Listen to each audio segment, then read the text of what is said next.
Tremendous pride. You know, I actually met him when he was 14. He was a young club cricketer, small chap, and a big smile, already quite muscular, though he was slender to look at, and tremendous talent. He was already both wicket-keeping and batting, so I slightly patronizingly told him he would be the next Dhoni. Years later, when I recall that remark, my friend Gautam Gambhir said, no, he doesn't have to be the next Dhoni, he will be the one and only Sanju Samson. And that's exactly what he's turned out to be. He's been a terrific success. Quiet, modest, unpretentious, a good and effective leader. He led Rajasthan Royals very effectively for many years.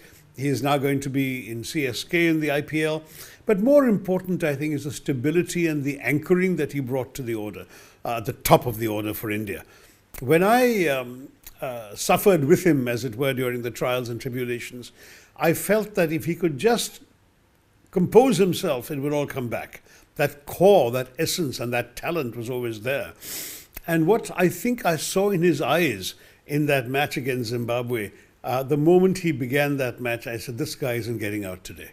I even told him this later because I was watching it on TV, but you could see his eyes, you could see the calmness in his face, that sense of being secure and anchored.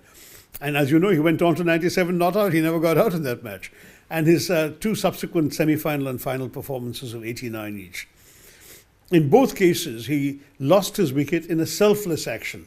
If when he got to 89, he said, let me just graft for the next 11 runs, hit the ball around the ground, run the singles, maybe a 4.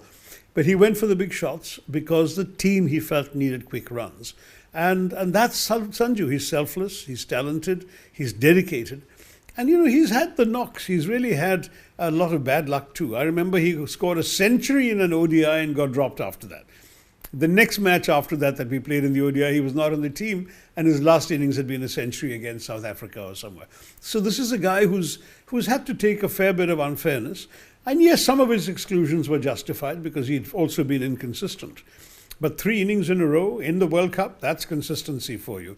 And I would love to see him continue to perform on a big stage, both in ODIs and one day I hope in a test match too, because that kind of talent deserves its fullest expression in every form of the game. Yes, that's a shot. Cricket की हर बड़ी खबर, Lovely shot. हर बड़े update और live discussion के लिए जुड़िए मेरे साथ सिर्फ India TV cricket YouTube channel पर।